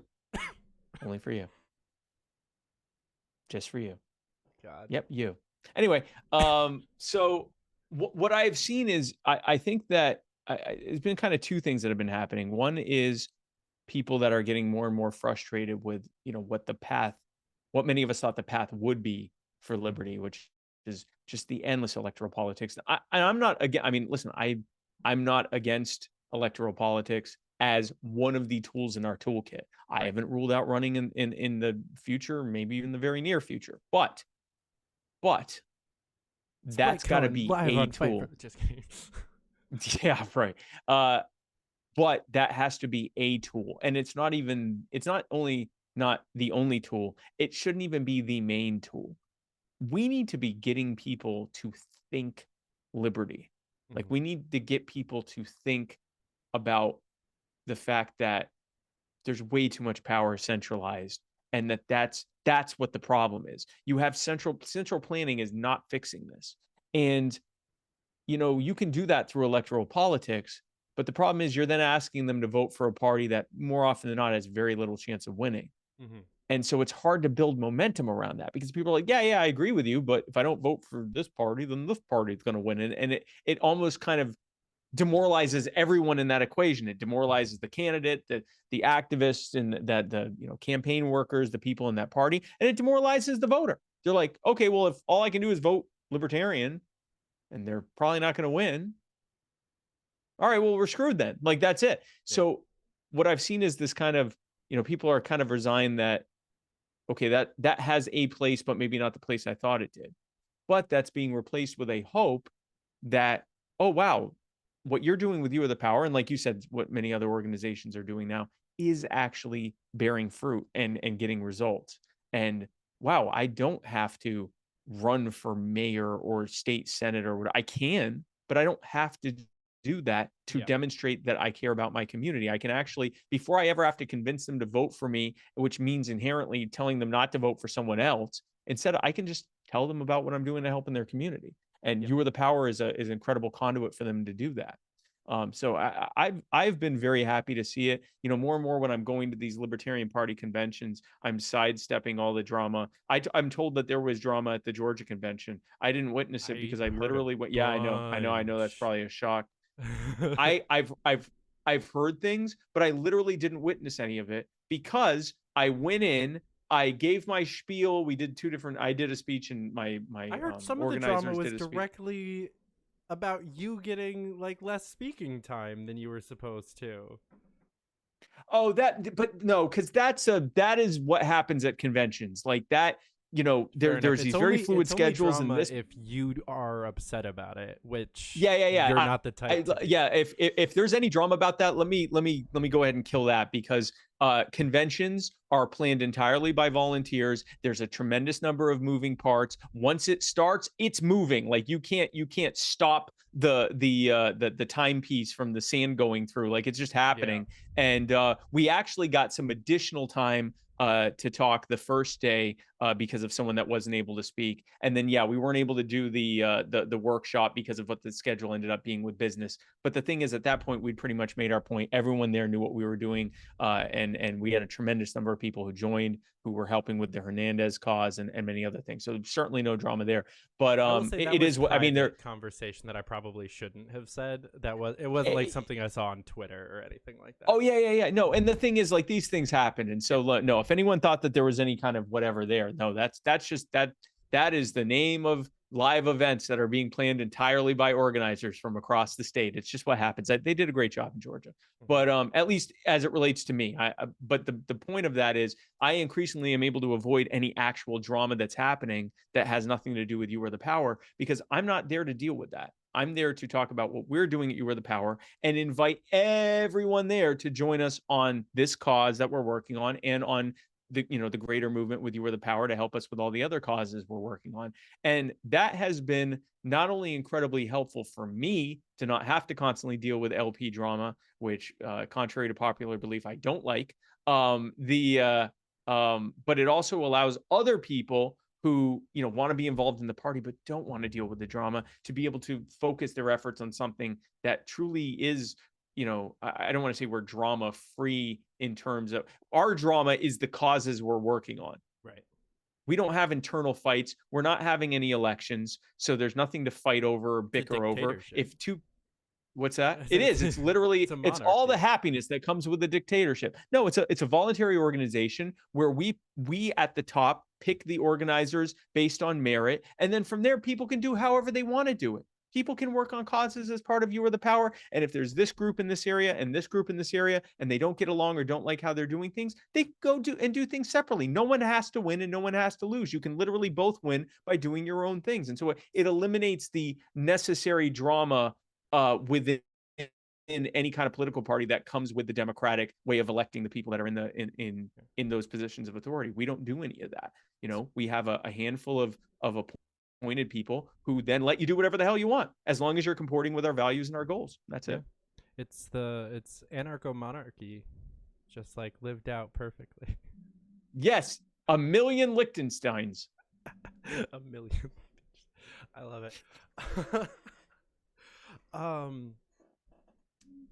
So fuck, I lost my train of thought there for a second. And here's where, because people will literally take that literally and be like, why calling the door thing dictatorship? Another big difference is you can literally just copy paste what we're doing and do it yourself. Yeah. Like, we are not forcing anyone to be a part of this. We've created a structure, and if you want to be a part of it, you can, or you can just do your own thing, and you can modify as you wish. Monarchy. That's like a great it's anarcho. You are really determined to say monarchy. Yeah, it's fun.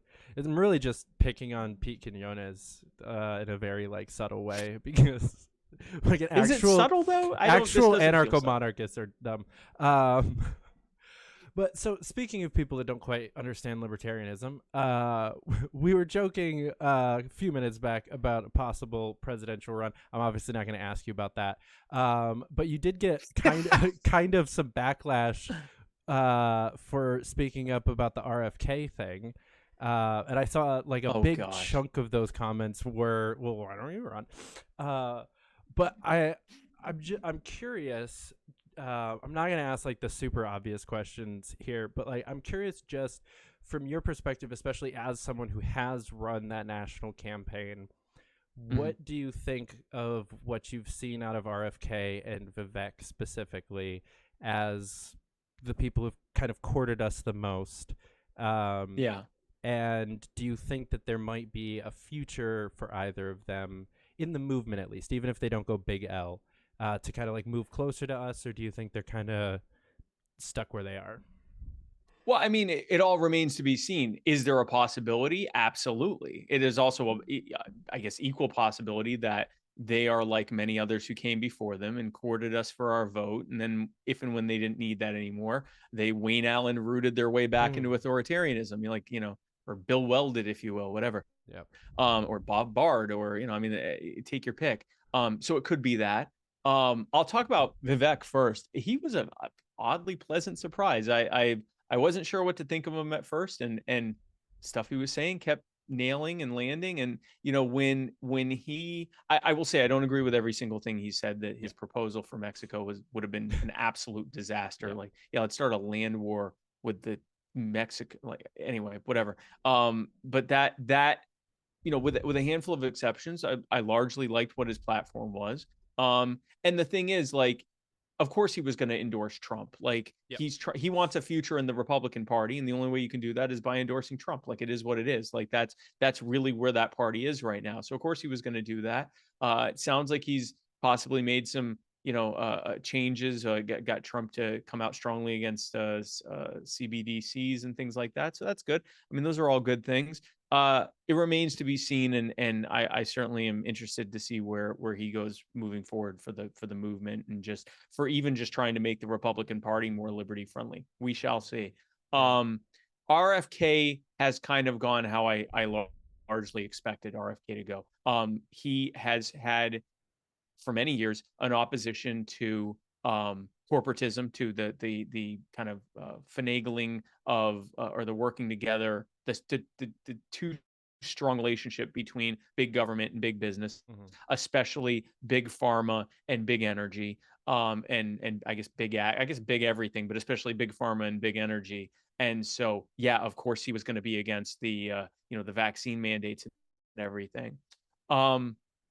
He called gun rights groups a terrorist organization, and more recently, when he talked about guns, he took great pains to be kind of non-committal and say things like, "Well, we're not looking at taking guns right now." Like, okay, well, right now is hell of a qualifier.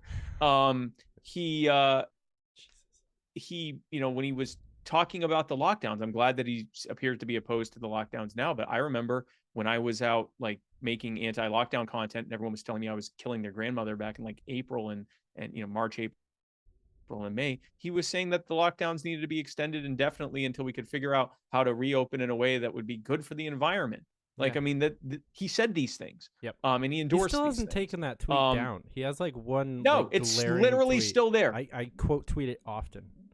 It's literally still there, which means, I mean, honestly, I'm kind of, hey, you said it, then you leave it up, but maybe follow up and go, I don't believe this anymore, and here's why. Like, I don't know.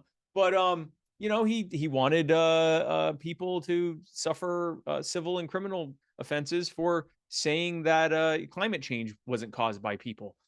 Like, whatever you think about that shouldn't be an offense. That should just be your opinion, whether someone agrees with it or not. And there were just a few things like that. I think his take on Ukraine was good, but I also knew he was a Kennedy Democrat, which means that if Israel came up, he was going to be a Kennedy Democrat. And the number of people that are surprised by that don't know what it means to be a Kennedy Democrat. They've always been, staunchly and unquestioningly pro-Israel. Yeah. And he very quickly did the old school Kennedy Democrat thing of equating criticism of Israel with anti-Semitism.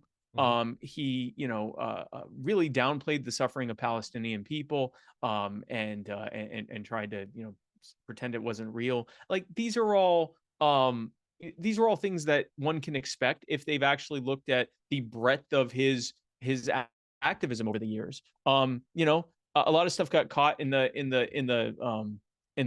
shuffle. His mortgage plan, where he was going to help with the home price crisis by giving 3% loans, which means 5 or 6% subsidized government loans to first-time home buyers, which would, of course, massively increase the cost of housing by giving first-time home buyers below prime rates for mortgages. Yeah. And of course, first-time home buyers are the group of people most likely to foreclose, which means you're artificially increasing the price of housing at the cost of the taxpayer, and giving Blackwater and Vanguard more foreclosed homes to buy in the process. Like, it was just, absolute nightmare stuff, like economically illiterate. And again, Kennedy Democrat. Yeah. And so I think most libertarians now understand, like, go ahead. It's funny because Tulsi Gabbard also, I mean, I know I feel like her shirt's the thing that's hanging behind me, but like, she called herself a Kennedy Democrat the whole campaign, and then everybody got shocked when she took almost all of these exact same stances.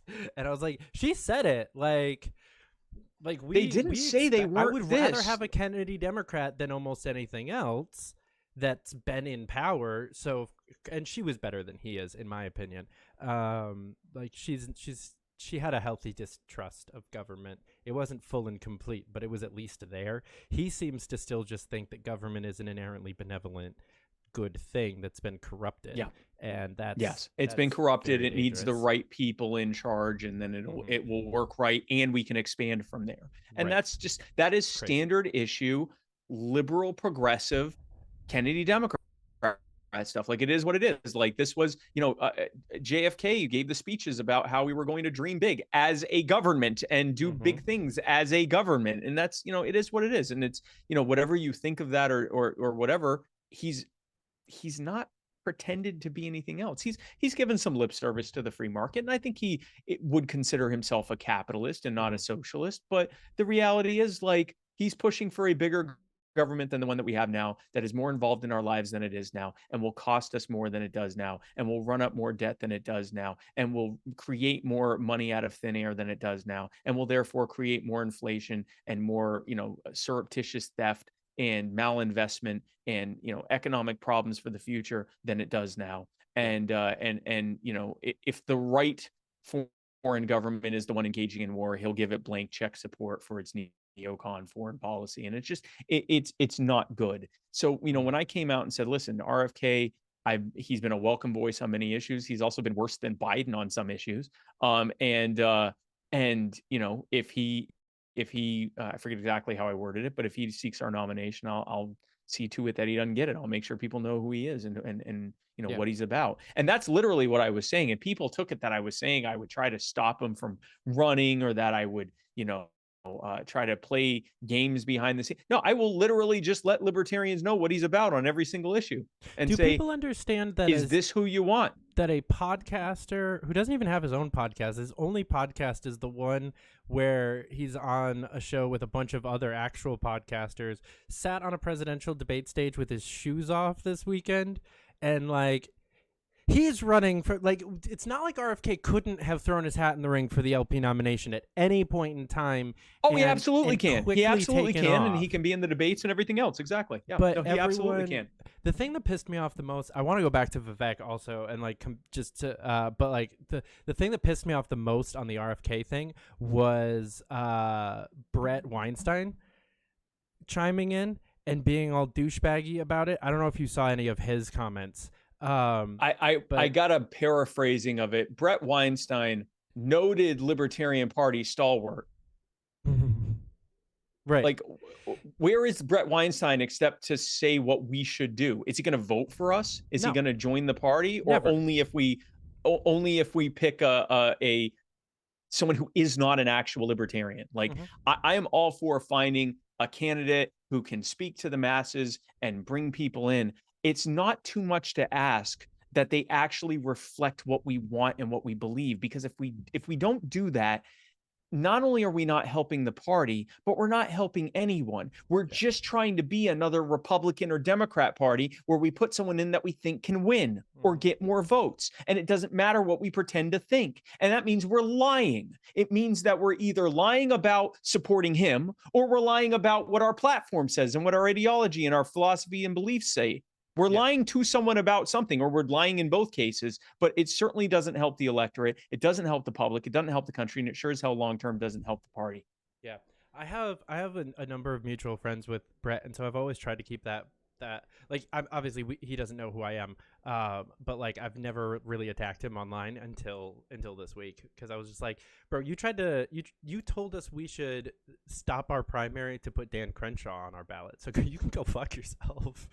Like, oh, I forgot about that. Yeah, yes. Yeah, I forgot all about that. Yes. Fucking election cycle in a row that he's been. Y'all should just not, and just put some other rando on your, like, who is not, like, who doesn't believe what we do.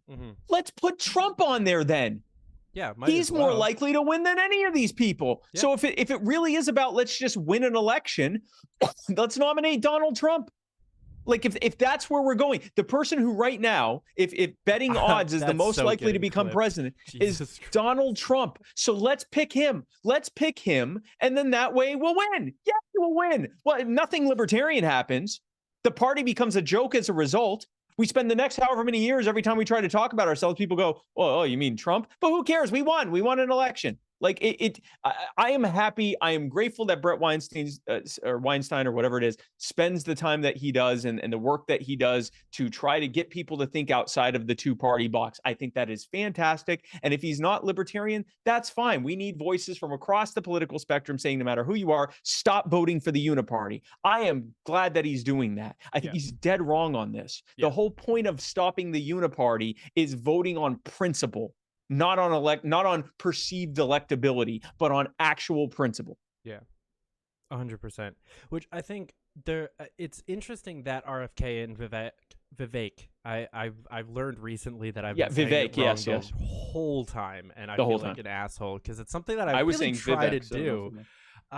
It's like actually pronounce people's names correctly. Yes. But like I don't know if he's done a lot of interviews since he's stopped his campaign, but I watched one that he did this past week, which was on Andrew Schultz's podcast Flagrant, which was a really good episode. And I think that having the weight of the actual campaign off of his shoulders, he's a little bit more willing to kind of actually go deeper on some topics and talk a little bit more. It's not just talking points and platforms. It's actually, what do you believe?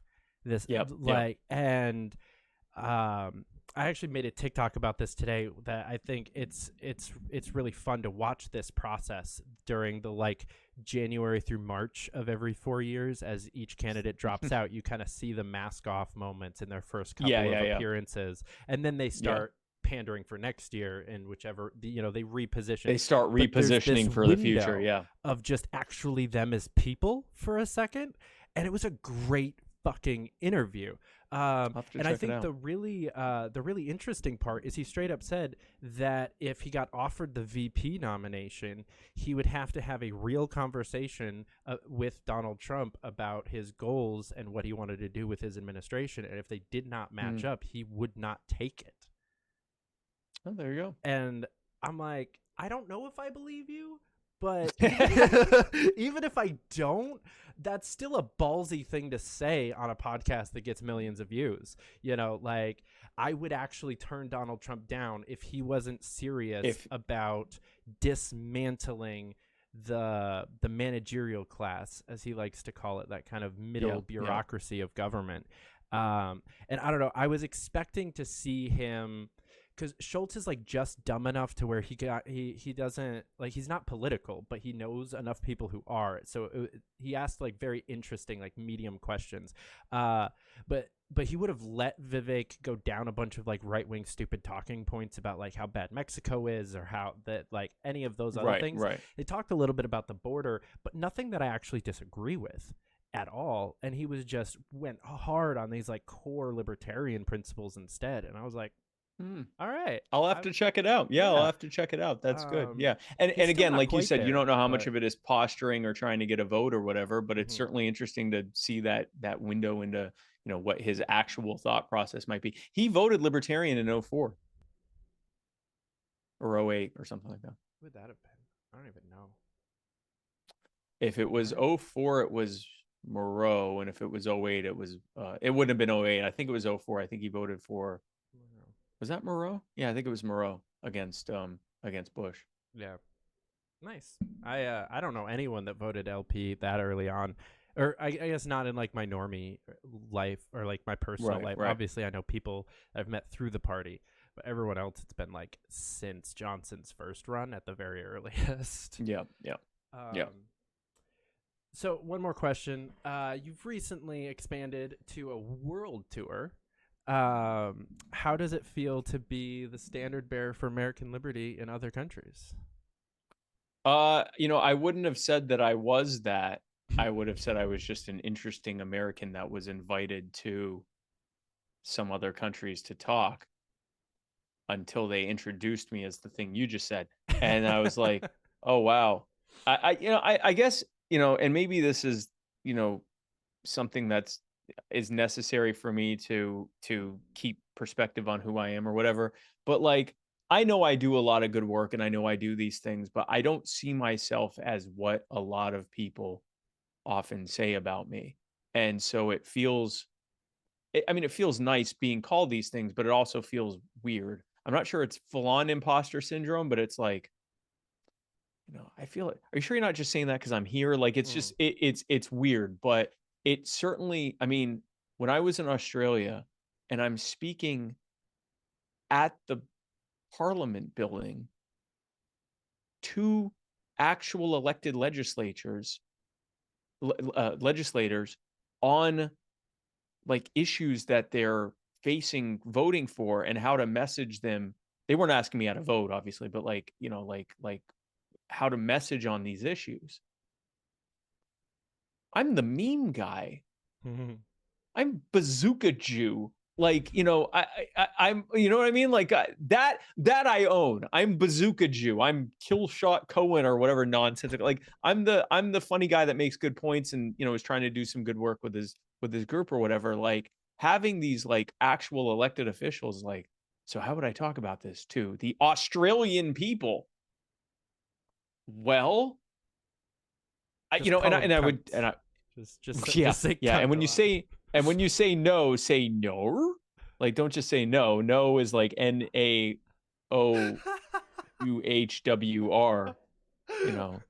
Say it like that. Other than that, I don't know what to tell you. But like that's the thing. Like, my first instinct is to say something goofy, but like being there and giving these speeches in front of all these like leaders in Australia and the leaders of the liberty movement there and stuff, it was incredibly in a way humbling, because the whole time I'm like, I don't know that I'm everything they're saying I am, but I'm happy to help them in any way I can. And so I left there just thinking like, holy crap, has this turned into a whole new thing? And just how do I say this? I have a lot of people, many of whom I don't know, ask me to run for president.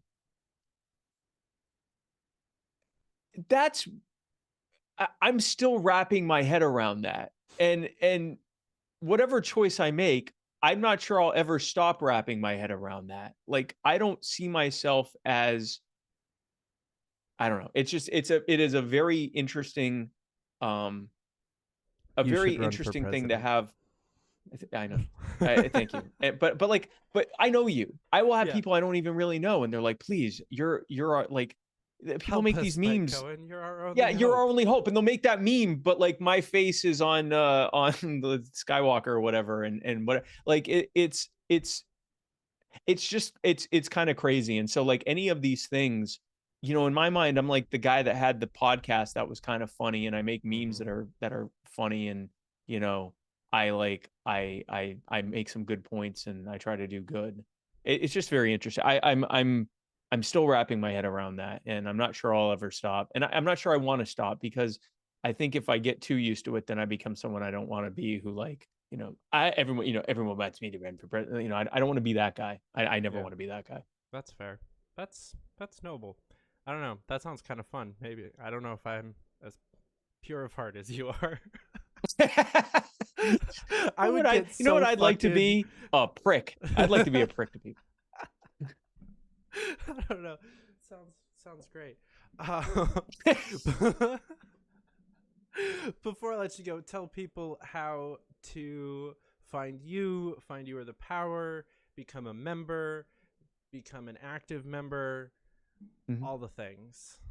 Absolutely. Well, it's all here, folks. If you go to youarethepower.net, you can find out more about what we do, and you can sign up today to become a member.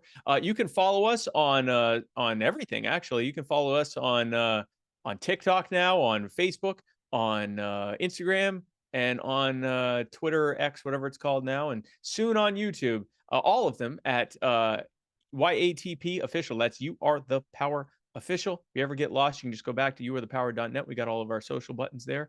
And I'm at Real Spike Cohen on Twitter, but I'm all over the internet. If you look hard enough, you'll find me. I'm pretty loud, so you can find me just about everywhere. I used to actually have like the Twitter logo there, because like I just always do like the Twitter @ even if it's not something that you use ever. It's just like my go-to. I need to get an X logo. An X. You can just put an X there. Just an X. That also works. I have the Twitter logo on mine though. But you heard him, guys. Oh, you still got the old school, yeah. Go follow Spike. You're the power. Click the link in the description. Go become a member of the coolest activist organization in the country. And if you still haven't gotten your tickets for LibertyCon yet, that link is also down there. Use code FSM at checkout to save a bunch. I think it's 20%, 25%. I don't know. It's like a big discount. I don't remember exactly what the number is. It's a big discount. It's a good one, but it's coming up this weekend. So buy it today and get a plane ticket quickly. I have to say one thing about LibertyCon. So there are going to be student activists from all over the world there. There are going, we talk a lot about like, oh, join Justin Amash and John Mackey and Spike Cohen and all the other bigger names. And that's great that we're there as well.